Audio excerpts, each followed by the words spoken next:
সুনিতা দলটোৱে আগৰ কল্পনা চাওলা ঘূৰি আহি নাপালেহি বাটতে বিজুতি ঘটিলে এওঁ যে পালেহি এওঁ শ্ৰীমদ ভাগৱত গীতা আৰু উপনিষদ এখন লৈ গৈছিল বুলি ক'লে হয়নে বাপসকল আমাৰ ভাগৱত কিমান এই মহাভাগৱতৰ যে জয় এয়া একেবাৰে শুদ্ধ সত্যৰ ওচৰলৈ যাওঁতে জীৱবিলাকে শূন্য হৈ যাব লাগে ওম নমো ভগৱতে বাসুদেবায়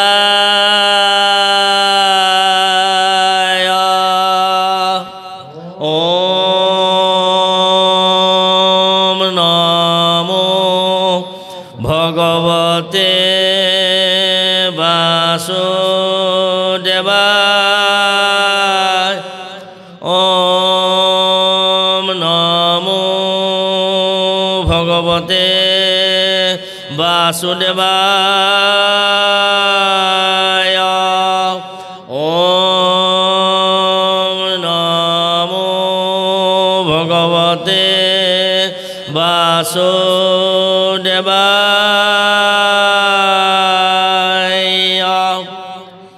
এই মন্ত্ৰজনাৰ নাম দ্বাদশী মন্ত্ৰ ইয়াত 12টা আখৰ আছে ওম নমো ভগৱতে বাসুদেবা অন্তস্বয় এই দ্বাদশী মন্ত্ৰৰ ইমান প্ৰভাৱ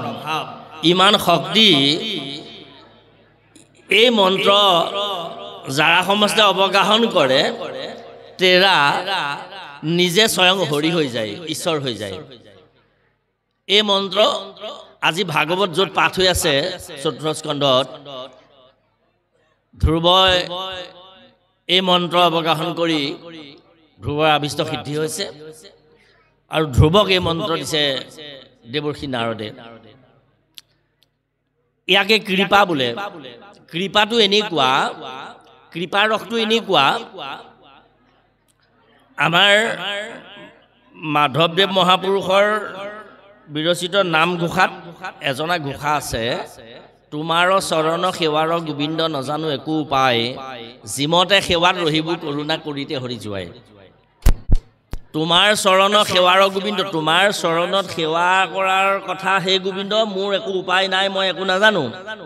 জিমতে সেৱাত ৰহিব কৰোণা কেনেকে সেৱা কৰিলে তোমাৰ সেৱা হৈ যায় তুমি কৰি যোৱা আৰু এইটো মানে আসলতে ঈশ্বৰৰ ওচৰলৈ যাওঁতে জীৱবিলাকে শূন্য হৈ যাব লাগে শূন্য হৈ যাব লাগে একো নজনা হৈ যাব লাগে আমি ইমান জানো ইমান বিদ্বান ইত্যাদি হৈ কোনোবা যদি ঈশ্বৰৰ ওচৰলৈ যায় তেওঁ আসলতে সেৱক হ'ব নোৱাৰে একো নজনাকৈ যদি যায় তেনেহ'লে তেওঁহে পূৰ্ণ হৈ যায় খালি ঠাই এটা লৈ যায় আপুনি পাত্ৰ এটা পানী আনিবলৈ যাওঁতে নদীৰ পৰা পুখুৰীৰ পৰা আইসকলে কলহ এটাত আগত পানী আনিবলৈ যে যায় নদীৰ পৰা পানীত পাত্ৰটোত কিবা লৈ যায় নে একো নিনিয়ে গতিকে খালী হৈ যায় তাতহে পূৰ্ণ হৈ পানী আহে তদ্ৰূপ ঈশ্বৰৰ ওচৰলৈ খালী হৈ গৈছে কেনেকৈ ধ্ৰুৱ দুগৰাকী মাহিমা হ'ল এগৰাকী হ'ল সুনীতি ধ্ৰুৱৰ নিজামাক আৰু সুৰুচি হ'ল বৈমাত্ৰী মাহিমা ৰজাৰ দুগৰাকী পত্নী সুৰুচি শব্দটো চাওক সুৰুচি সুৰুচি মানে কি ভাল খাব লাগিব ভাল পিন্ধিব লাগিব ভালকৈ থাকিব লাগিব ভাল ঘৰ লাগিব ভাল দুৱাৰ লাগিব ইত্যাদি ইত্যাদি চব ভাল ভাল ভাল ভাল ভালেই লাগিব বিয়াখন খাবলৈ যাব লাগে বাপজন আইগৰাকীৰ সৈতে বাপজনে যেনেতেনেই যাব আইগৰাকী কিন্তু নতুন পাটৰ কাপোৰ এযোৰ লাগিব 15 দিনৰ পিছত আকৌ এঘৰী এখনৰ আত্মীয়ৰ বিয়া আছে সেইখনলৈ এযোৰ নতুনকৈ লাগিব এইটো হ'ল সুৰুচি কেনেকৈ বাপজনে নতুন জোৰে জোৰে পাটৰ কাপোৰ আনি দিব এই চিন্তাটো আইগৰাকীয়ে নকৰে যি গৰাকীয়ে সেই গৰাকী হ'ল সুৰুচি মানে সব ভালকৈ লাগে আৰু কথাই প্ৰতি ক'ব যে তেখেতলোকৰ ঘৰত এনেকৈ খায় তেখেতৰ ঘৰত অমুকটো আছে তেখেতৰ ঘৰত তমুকটো আছে আমাৰ ঘৰত একো নাই আমাৰ এওঁ আৰু সেই আনোতে আৰু ফুলি পাতে আঙুঠিটোৱে যি দিলে আৰু আজিলৈকে এয়া বুঢ়া হলুই আৰু এয়া সুৰুচি আমাৰ ব্যৱস্থাটো সমাজ ব্যৱস্থাৰ কথা আৰু সুনীতি একো নালাগে প্ৰভু তুমি যেন সুখেৰে আছা স্বামী আমি যে আনন্দ মনেৰে যে নিৰোগী শৰীৰকেইটা লৈ যে আমি পাছুটিয়ে যে ৰাতিপুৱা গধূলি হাঁহি মাতি খাই থাকিব পাৰিছোঁ আমাক আৰু একো নালাগে এয়া নীতি আমাৰখন গৃহ আমিবিলাক এইখন সমাজৰ হয়নে বাৰু আমাৰ সমাজ ব্যৱস্থাটোকে দেখুৱালে আজি অধ্যায়টোৱে সুৰুচিৰ পুতেক উত্তম একেবাৰে তই থাক মই যাওঁ উত্তম গ'ল দেউতাকৰ কোচত বহিবলৈ মাহীমাকে সুৰুচিয়ে নিদিলে মানে উত্তমক দিলে ধ্ৰুৱক নিদিলে ধ্ৰুৱক পঠিয়াই দিলে কাহিনীটো জানে আপোনালোকে তাৰপিছত তই অৰণ্যলৈ গৈ মোৰ গৰ্ভত জন্ম ল'বলৈ এই সিংহাসনত বহিবলৈ ৰজা হ'বলৈ তই সাধনা কৰিবগৈ লাগিব অৰণ্যলৈ যা তাৰ ভিতৰত কথাখিনি দেখা কথাখিনিৰ ভিতৰত কিছুমান কথা সোমাই আছে তেতিয়া দিনতে আজিকালিয়ে ল'ৰা এটাক অৰণ্যলৈ যদি 5 বছৰীয়া ল'ৰা এটাক পঠিয়াই দিয়া হয় এইটো সম্ভৱনে তেতিয়া দিনত অৰণ্যলৈ ল'ৰা এটা পঠিয়াই দিয়া মানে অৰণ্যলৈ যাওঁতে বাটতেই তাক বাঘুঙে খাই শেষ কৰিব গতিকে সেইটো অসম্ভৱ কথা হ'লেও মাহীমাকক সন্মান জনাই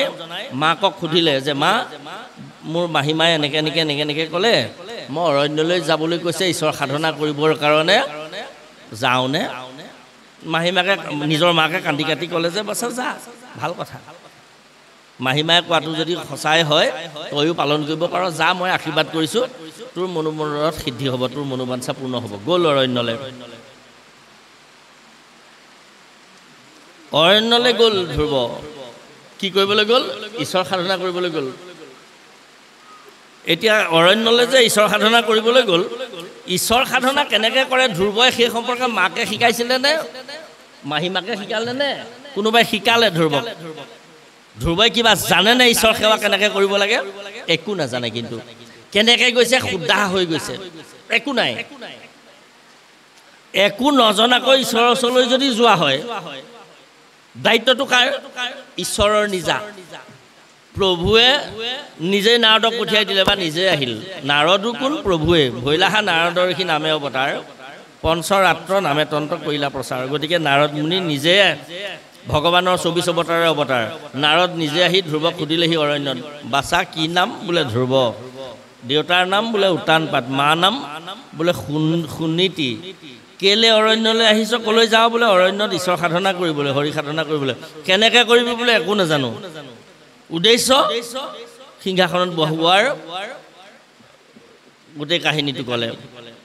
কেনেকৈ কৰিবি বোলে একো নাজানো আৰে একো নাজানো তই ঈশ্বৰ সাধনা কেনেকৈ কৰিবি বোলে একো নাজানো মানে সুধা একো নাজানে অৰণ্যলৈ গৈছে কাম বাঢ়িল প্ৰভুৰ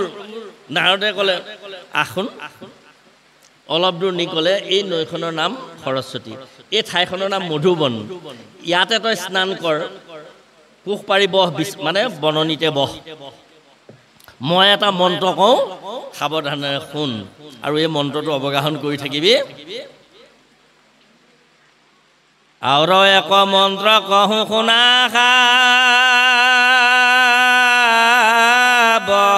সাৱধান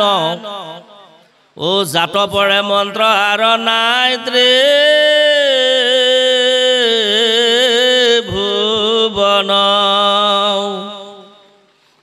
দ্বাদশয় অক্ষয় মন্ত্ৰ ও মন্ত্ৰ প্ৰধান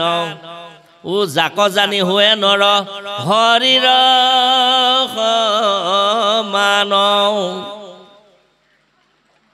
এই মন্ত্ৰটো কোৱা মন্ত্ৰ একো নাই পৃথিৱীত এই মন্ত্ৰটো যি অৱগাহন কৰিব তেওঁ ঈশ্বৰ হৈ যায় জাক জানি হুৱে নৰ হৰিৰ সমান ঈশ্বৰ হৈ যায় এতিয়া এই 12 স্কন্ধ এই দ্বাদশী মন্ত্ৰতে সোমাই আছে যেনেকৈ ডাঙৰ প্ৰকাণ্ড গছ এজোপা গুটি এটা ভিতৰতে সোমাই থাকে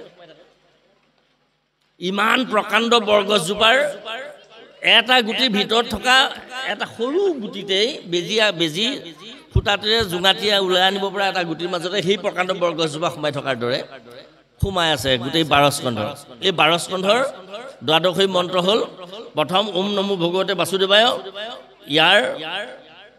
জ্ঞান বিজ্ঞান তদং ৰহস্য গুণক্ৰিয়া দ্ৰব্য জাতি মায়া তৰণ জীৱ ঈশ্বৰ সৰলাৰ্থ এই মন্ত্ৰ ধ্ৰুৱক দিলে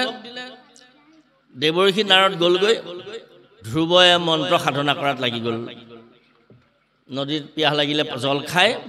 সাধনা কৰে ওম নমো ভগৱতে বাসুদেৱায় ওম নমো ভগৱতে বাসুদেৱায় এইদৰে গাওঁতে গাওঁতে গাওঁতে গাওঁতে যথা সময়ত প্ৰভু আহি দৰ্শন দিলেহি প্ৰভুৱে ক'লে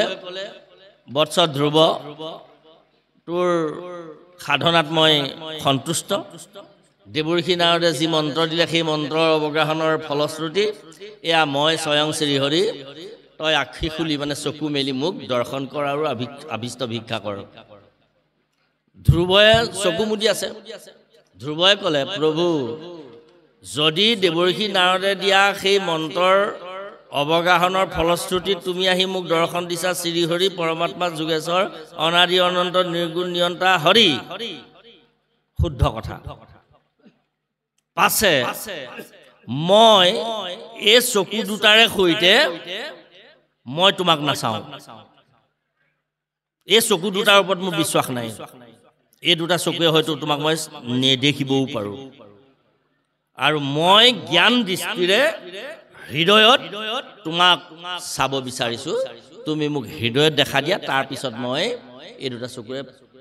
দৰ্শন কৰিম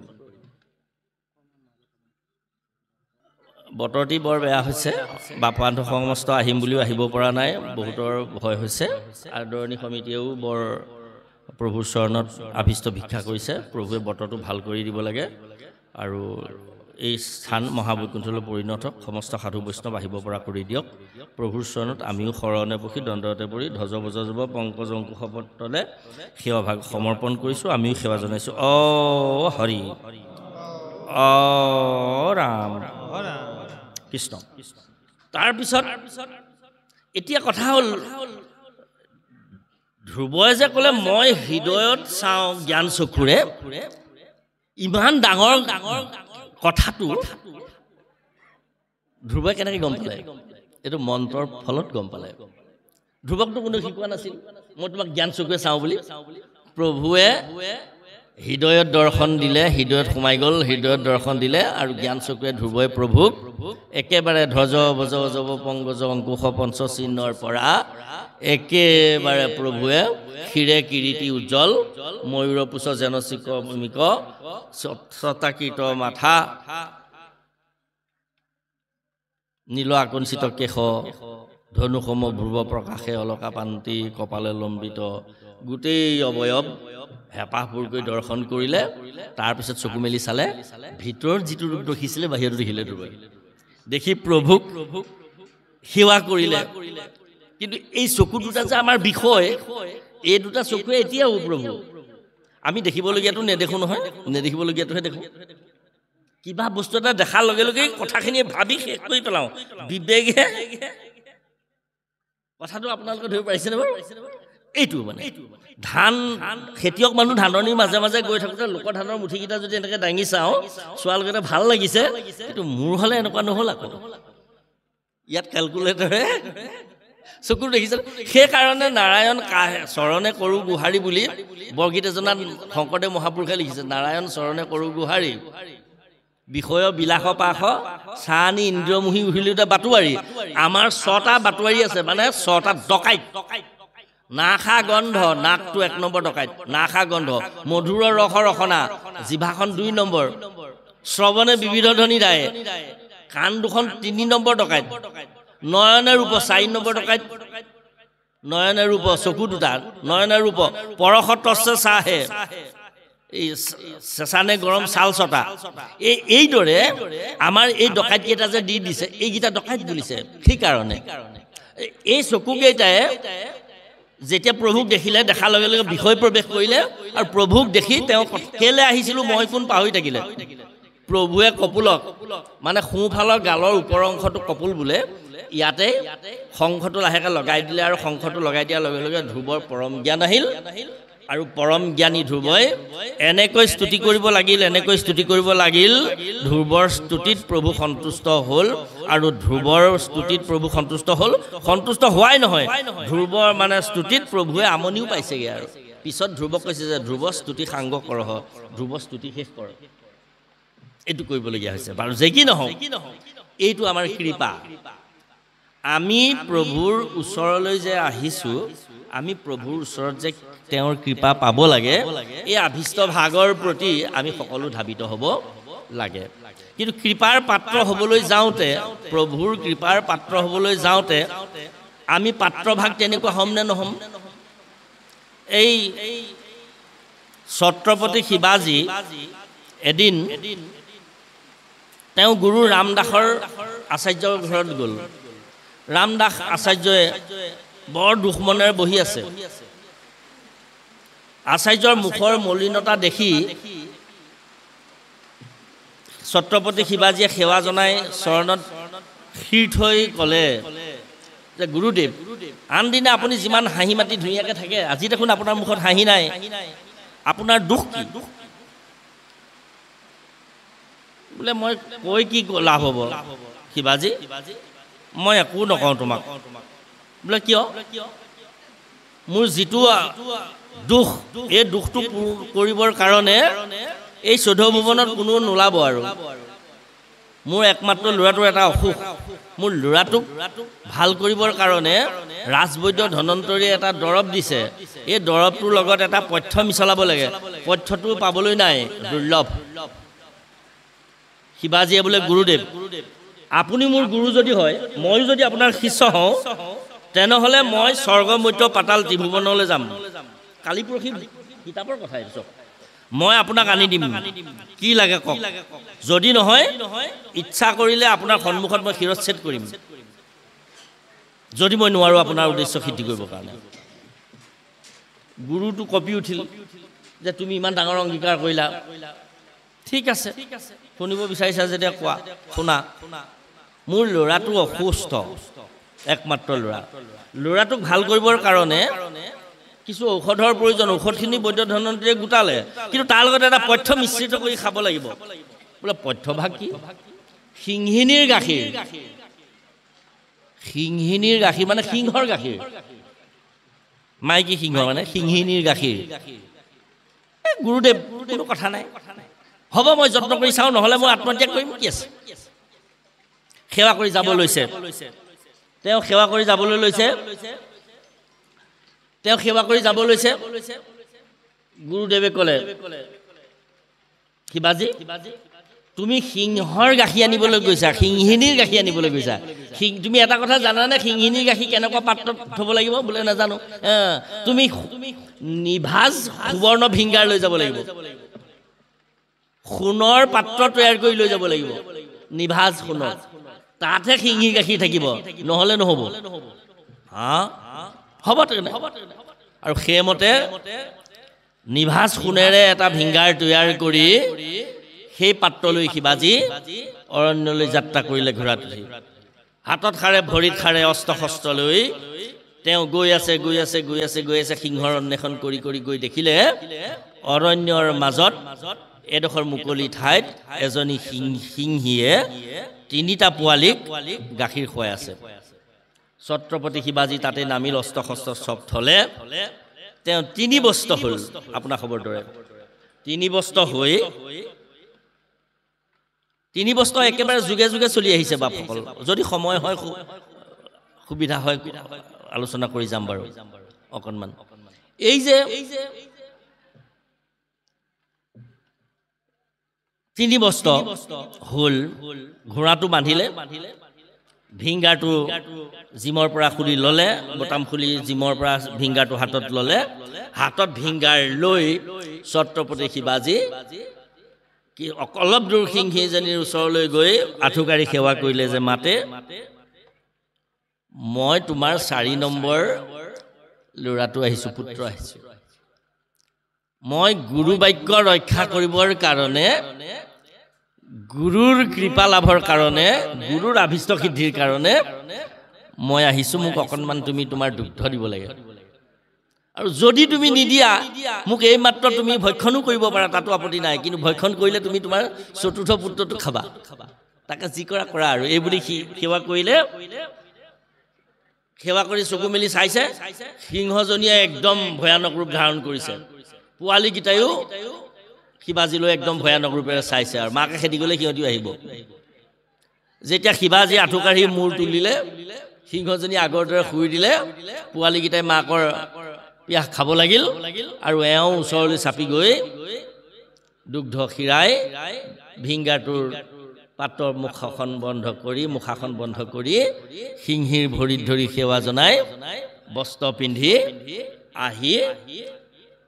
গুৰুদেৱৰ ওচৰ পালেহি আহি পাই গুৰুক অৰ্পণ কৰিলে গুৰুদেৱ এয়া আপুনি আপোনাৰ সেৱকৰ সেৱা গ্ৰহণ কৰক গুৰু দক্ষিণা লওক গ্ৰহণ কৰিলে তুমি আনিলা বোলে আনিলো ধন্য মোৰ গুৰু শিষ্য শিৱাজী সঁচাকৈ তুমি ছত্ৰপতি শিৱাজী তোমাক পৰীক্ষাহে লোৱা হ'ল আচলতে মোৰ ল'ৰা সুস্থ হৈছেই এতিয়া কথা হ'ল এইটো কাহিনী এতিয়া কথা হ'ল জ্ঞানদাতা গুৰু বিনে সেৱ নাহি আন গুৰু সেৱা বিনে ধৰ্ম নাহিকে প্ৰধান সংসাৰক তাৰে গুৰু চৰণ সেৱা হেন জানি গুৰু সেৱা কৰিবা সদায় গুৰু সেৱা কৰিলন্ত মাৰ্কেন্দ্ৰেয় ঋষি লক্ষ্মণেও গুৰু সেৱা কৰিলে হৰিষি গুৰু সেৱা কৰিলন্ত বীৰ হনুমান মই গুৰু সেৱা কৰি আছো অকণমান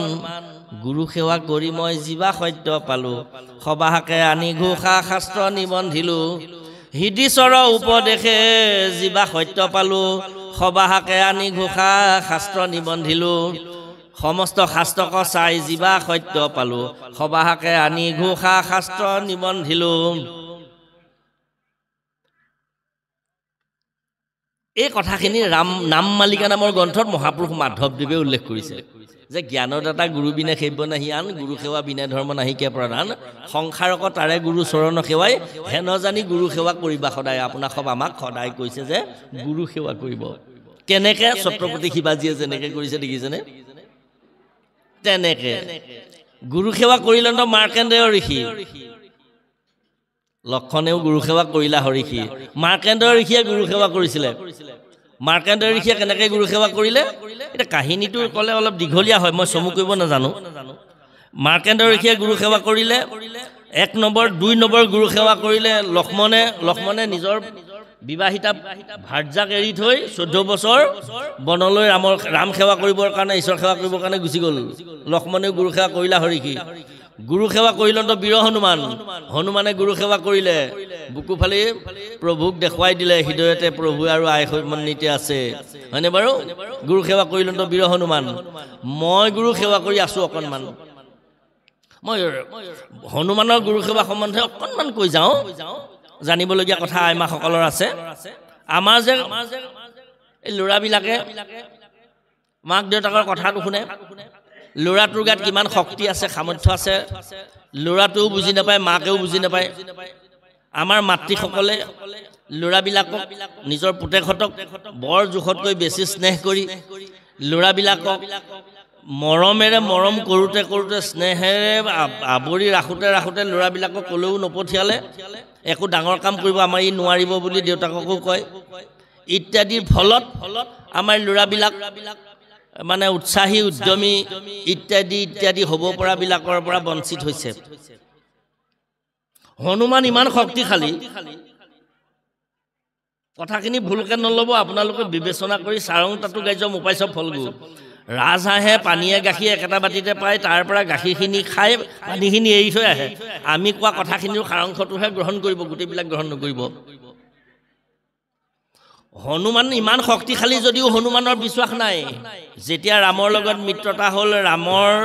সহায়ৰ কাৰণে তেওঁ জাপ মাৰি সাগৰখন পাৰ হ'ব লাগে তেওঁক পৰামৰ্শ দিছে তুমি ইমান প্ৰতাপী ভকত ইমান প্ৰতাপী মহন্ত ইমান সামৰ্থ্য তোমাৰ গাত আছে তুমি ৰাম বুলি পাৰ হ'ব পাৰিবা হেকেলে নোৱাৰিবা জাম্বন্তই ক'লে হনুমানে সাগৰখনলৈ চাই হৃদয়ত ৰাম আছে, মুখত ৰাম আছে, জাপ মাৰি যাম বুলি ভাবে, কিন্তু ৰৈ থাকে।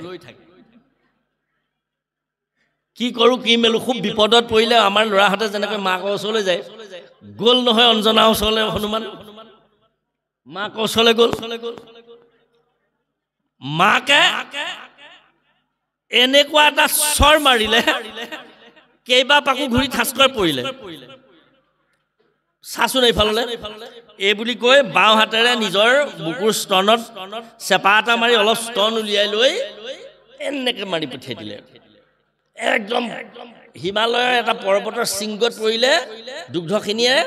একেবাৰে ধূলি চাট কৰি হাও হাও কৰি গোটেই সোপা বগৰাই আনিলে। তই এনেকুৱা দুগ্ধ খাই তই ডাঙৰ হৈছ,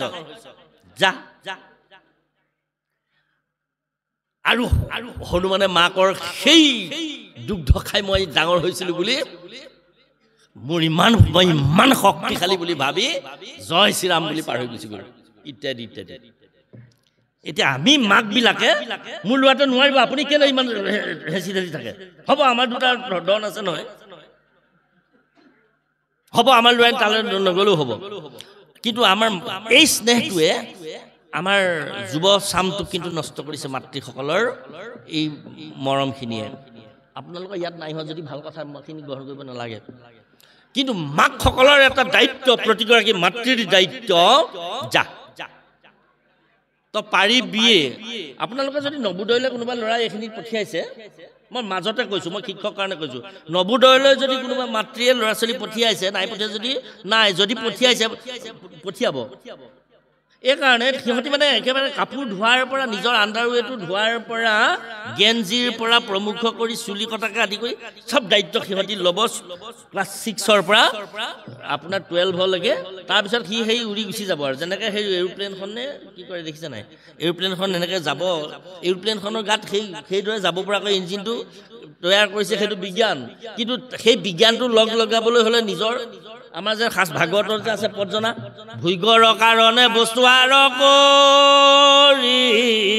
থৈলা, সেয়েহে কাৰণে নিজৰ যত্ন লাগি ৰৈলা। আমি যেনেকৈ নিজে যত্ন কৰিব লাগিব, তাৰপিছতহে তাৰ কৃপা হ'ব, হয় নে নহয়? তদ্ৰূপ উৰা মটৰখনে উৰিবলৈ যাওঁতে ঝাটকা এটা মাৰে যে, দেখিছেনে? ঝাটকা এটা মাৰে কেনেকৈ যাব। উৰা মটৰখন এইফালে মূৰ কৰি আছে, এইফালেহে যাব কলিকতালৈ বা মুম্বাইলৈ, আছে এইফাললৈ মূৰ কৰি আছে, হিমালয় ফাললৈ উত্তৰ ফাললৈ মূৰ কৰি আছে। এইফাললৈ গ'ল, ষ্টাৰ্ট দিলে কিছু সময়, তাৰপিছতে গ'ল 1 নম্বৰত লগালে, গ'ল 2 নম্বৰত লগালে, গ'ল 3 নম্বৰত গ'ল, 4 নম্বৰত গ'ল, 5 নম্বৰত গ'ল, 6 নম্বৰত গ'ল। এনেকৈ আহোঁতে এনেকুৱা স্পীডত চলিলে উৰা মটৰখন, এনেকুৱা স্পীডত, এনেকুৱা এটা শব্দ কৰি, এনেকুৱা এটা ট্ৰেকলৈ গৈ এনেকুৱা এটা ঝাটকা মাৰিলে, সি ঝাটকাত গুচি গ'ল। দেখিছেনে বাৰু উৰা মটৰ নোৰাসকলক সেই এই 7-8ত পঢ়া ল'ৰাবিলাকক, ছোৱালীবিলাকক উৰা মটৰ উৰুৱা দেখুৱাবই লাগে। তই এনেকৈ ঝাটকা দিবি 9-10ত 8ত, এতিয়া এনেকৈ গৈ থাক। এইবিলাক পংক্তি, এইবিলাক উদাহৰণ। সেই তেনেকুৱাকৈ আমি ল'ৰা ছোৱালীবিলাকক এনেকুৱা ঝাটকাটো দিব লাগে। মই সেই নৱোদয় পালোগৈ, আকৌ অপৰাধ নধৰিব দেই, শিক্ষকৰ কাৰণে ক'লোঁ। কাৰণ আমি গোটেই ভাগৱতৰ কথাখিনি গোটেইখিনি আমাৰ কাৰণে। এয়া ভাগৱত, মহাভাগৱত বৈকুণ্ঠৰ। এই ভাগৱত বৰ কৃপা কৰি পূৰ্বে আদি নিৰঞ্জনে অনাদিত কৰিলা, অনাদি অনন্তৰ আগত কহিলা, অনন্তে কহিলা কালপুৰী নাৰায়ণত, কালপুৰীয়ে সূৰ্য নাৰায়ণত, সূৰ্য নাৰায়ণে শ্ৰীনাৰায়ণক, সূৰ্য নাৰায়ণে হংস নাৰায়ণক, হংস নাৰায়ণে শ্ৰীনাৰায়ণক, শ্ৰীনাৰায়ণে ব্ৰহ্মাক, ব্ৰহ্মাই নাৰদক, নাৰদে ব্যাসক, ব্যাসে শুকক, শুকে পৰীক্ষিত সভাত ক'লে, সুতে শুনিলে, সুতে 28 ঋষিৰ আগত ক'লে। ভাগৱতৰ নাম এতিয়া সুত সংহিতা। এতিয়া 17 বাছেৰে ভাগৱত আৰম্ভ হৈছে। সুতেহে কৈছে ভাগৱত। সুকে পৰীক্ষিত কোৱাৰ কাৰণে সুতে পৰীক্ষিতক এনেকৈ কৈছিলে বুলি কৈছে। সেইদৰে আৰম্ভ হৈছে ভাগৱত। গতিকে এই আদি নিৰঞ্জনে অনাদিত কৰিলে, অনাদি অনন্ত আগত কৰিলে, অনন্ত কালপুৰী নাৰায়ণত ক'লে, কালপুৰীয়ে সূৰ্য হংস নাৰায়ণত ক'লে, হংস নাৰায়ণে সূৰ্য নাৰায়ণত ক'লে, সূৰ্য নাৰায়ণে হংস নাৰায়ণত ক'লে। সেই হংস নাৰায়ণ হ'ল বিৰাট ডাঙৰ এজনৰ ৰাজহাঁহ। আদি নিৰঞ্জনে ৰাজহাঁহৰ ৰূপ ধাৰণ কৰি ক্ষীৰোদধি তীৰত সপ্তৰ্ষি মণ্ডলক, দৃঢ়ক এই ভাগৱত ক'লে। কেনেকৈ? ৰাজহাঁহ এজনীৰ ৰূপ ধাৰণ কৰি। এই কি ক'লে ভাগৱত? কেনেকৈ ক'লে? হংস নাৰায়ণ স্বহং, তুমি মই, মই তুমি। তাক তত্ত্বমসি বুলিছে তুমি মই তুমি হে তুমি মই আইনষ্টাইনৰ নিচিনা পণ্ডিত দাৰ্শনিক বৈজ্ঞানিক ব্লেভেস্কিৰ নিচিনা দাৰ্শনিক বৈজ্ঞানিক পণ্ডিত আপোনাৰ ৰেনেছৰ নিচিনা বৈজ্ঞানিকে তাত ওয়েলকাম লিখি থোৱা নাই ইয়াত লিখি থৈছে তত্ত্বমসি ইয়াত যাওঁতে থেংক ইউ নাই তাত তত্ত্বমসি আছে এইফালে তত্ত্বমসি আছে এইফালে চালে লেবৰেটৰীটো তত্ত্বমসি আছে তাৰ মানে তত্ত্বমসি মানে মই তুমি মই এতিয়া সদৌ শেষত আমাৰ মহাকাশৰ পৰা যে কালি ঘূৰি আহিলে পৰহি ঘূৰি আহিলে ছোৱালীজনী সুনিতা দলটোৱে আগৰ কল্পনা চাওলা ঘূৰি আহি নাপালেহি বাটতে বিজেতি ঘটিলে এওঁ যে পালেহি এওঁ শ্ৰীমদ ভাগৱত গীতা আৰু উপনিষদ এখন লৈ গৈছিল বুলি ক'লে হয়নে বাপসকল আমাৰ ভাগৱত কিমান এই মহাভাগৱতৰ যে জয় এয়া একেবাৰে শুদ্ধ সত্য তেওঁ একো অঘটন ঘটিব নোৱাৰিলে হয়নে বাৰু কাৰণ কিবা এটা ঘটিবলৈ হ'লে ভাগৱতখন শেষ হৈ যাব তাতে ভাগৱত লীন হৈ যাব কিন্তু সেইটো মহাপুৰুষে কেলে কৰিব প্ৰভুৱে কৰিব বা সেইটোতো নকৰালে বেচেৰি বৈজ্ঞানিকগৰাকীৰ ইমান বিশ্বাস ভাগৱতত মানে ভগৱন্তত মানে কৃষ্ণত মানে আপোনাৰ খবত মানে আমাৰ গতিকে এই ভাগৱত আপোনালোক সকলোৰে আমাৰ এক পাঠ্যক্ৰম হয় আজি আপোনালোক এয়া বানমুখ দিহিঙীয়া গাঁৱৰ নামঘৰত চৰ্চা হৈছে এইটো শুদ্ধৰ এইটো ব্যৱস্থা এইটো মাধ্যম সেইকাৰণে কালি বাপ এজন আহিলে আজি আমি আহিলোঁ আপোনালোক ইয়ালৈ আহিলে যাহাৰ গৃহত নাহিকে প্ৰৱেশ একান্ত হৰি ভকত তাৰ গৃহ ছয় সৰ্পৰ আলয় মহাভাগৱত মত যাৰ ঘৰলৈ যিডোখৰ ঠাইলৈ যদি ভকত নাহে সেইডোখৰ ঠাই নহয় বোলে সেইটো ঘৰ নহয় বোলে খাপৰ গাত গতিকে আপোনালোকৰ এই ঠাই খাপৰ গাত নহয় এয়া বৈকুণ্ঠলৈ পৰিণত হ'ল মানে ইয়ালৈ ভকত অহাৰ ব্যৱস্থা কৰি দিলে এইটো মাধ্যম এইটো ব্যৱস্থা কিন্তু আপোনালোকৰ ঘৰে ঘৰে ভাগৱত ৰাখক আইমাসকলে কেতিয়াও ভয় নকৰিব বাপসকলে কেতিয়াও ভয় নকৰিব আপোনালোকে ভাগৱত চাওক কেনেকৈ পাঠ্যক্ৰমৰ দৰে হয় ভাগৱত আনি আপুনি টেবুল চকীত লৈ টেবুলত পঢ়ি কেতিয়াও নপঢ়িব বা নপঢ়ে যদি আপুনি পঢ়িবলৈ ইচ্ছা কৰে তাতো যদি পঢ়ে খলাবন্তি নজ্বলোৱাকৈ আপুনি ভাগৱত মান্যতা দি কিবা এটা চাবৰ কাৰণে আপুনি জানিবৰ কাৰণে বুজিবৰ কাৰণে যদি আপুনি পঢ়ে তাত আপত্তি নাই কিন্তু ভাগৱতক আপোনালোকে মান্যতা দিয়ক পাঠ্যক্ৰম হিচাপে আপোনাৰ মোৰ জীৱনৰ কাৰণে প্ৰয়োজনীয় সকলো তথ্য ভাগৱতত আছে ৰাতিপুৱা শুই উঠাৰ পৰা আকৌ টোপনি যোৱালৈকে আপোনাৰ যিমান ব্যৱস্থাপনা আছে যি আভিষ্ট আছে যিমান প্ৰয়োজন আছে আপোনাক কি লাগে ধন লাগে ধান লাগে ঐশ্বৰ্য লাগে বিভূতি লাগে ভাল ছোৱালী এজনী লাগে ল'ৰাৰ কাৰণে ভাল ল'ৰালে দৰা এটা লাগে ভাল কিবা এটা লাগে আপোনাক ভাল নাতি এটা লাগে বা ভাল পুত্ৰ এটা লাগে ভাল কন্যা এজনী লাগে বিদ্বান বিবেকবান ক'লৈ যাব কাক বিচাৰিব কোন বৈজ্ঞানিকে দিব আপোনাক ভাগৱতে দিব ভাগৱত বৈজ্ঞানিকে দিব মহাপুৰুষ বৈজ্ঞানিকে দিব ভগৱান শ্ৰীকৃষ্ণ বৈজ্ঞানিকে দিব ভগৱান শংকৰদেৱ বৈজ্ঞানিকে দিব ভাগৱতে দিব লিখি থোৱা আছে ভাল ছোৱালী এজনী লাগে ভাল দৰা এটালৈ ছোৱালী এজনী লাগে ভাল ধুনীয়া ছোৱালী এজনী লাগে ভাল গুণৱতী ছোৱালী এজনী লাগে ল'ৰা এটাক আপুনি ছোৱালী কাক বিচাৰিব কাক দিব এপ্লিকেশ্যন ভাগৱতে দিব দিয়ক ভাগৱতত আছে কদৰ্ম ঋষিয়ে দেৱহূতিক বিচাৰি ক'লৈ গ'ল ভগৱান বিষ্ণুৰ ওচৰলৈ গ'ল মোক ছোৱালী এজনী লাগে বিষ্ণুৱে বোলে কেনেকুৱা ছোৱালী লাগে একেবাৰে কাম্য কৰ্ম যত মানে সবে পৰিহৰি ও যাৰা তজ চৰণে জয় নিষ্ঠ কৰি ও অইনে মিলি তজু গুণ নাম গায় আনন্দে থাকন্ত সিটো দেহ প্ৰৱৰ্তাই তাসম্বা কমনে জানি দিয়া ভাল যায়া এ পাছে মুখ্য দিবা প্ৰভু যদি থাকে যায়